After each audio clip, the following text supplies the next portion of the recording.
After my wife passed away, I became a single father to young twins. My parents wouldn't help, but my in-laws took us in. Years later, I finally sold my horse ranch for $USD 00 million. When my parents turned up, I revealed the present for my in-laws, and their faces froze in shock. My wife's grave was still fresh when I discovered a betrayal so cold, so deep, it froze my blood. It wasn't strangers who cut me, but my own flesh and blood. And in that moment, clutching my two crying children, I wondered, who really was my family? Hi, my name is Barrett Winslow. I'm 33 years old, and honestly, I've always been just a simple man. I live in this quiet, rural part of Kentucky, where the grass stretches for miles, and you wake up to the sound of horses neighing every morning. It's been my world for so long. I'm a farmer, working at a horse ranch owned by a kind old soul named Harvey. My job? To care for those magnificent purebred horses with every fiber of my being. Life with Courtney, it was simple. So full of joy.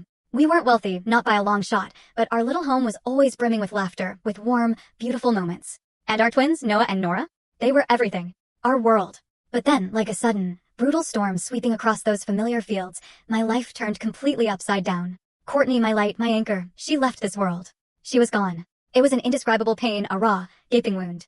And our babies, so young, too young to even grasp the enormity of their loss. I can still remember that day, like it was yesterday. The doctor called me into the room. His voice, low and heavy. Courtney lay there, frail on the hospital bed, but her eyes, they were still bright, though so weak. She held my hand, her grip surprisingly strong, whispering that she loved me. Loved Noah. Loved Nora.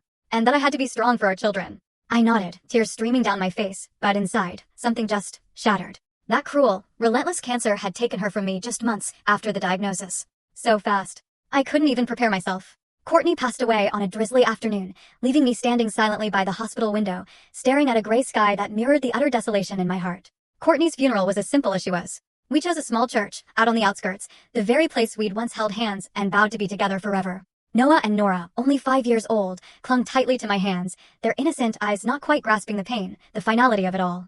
They wore the little green woolen outfits Courtney herself had knitted.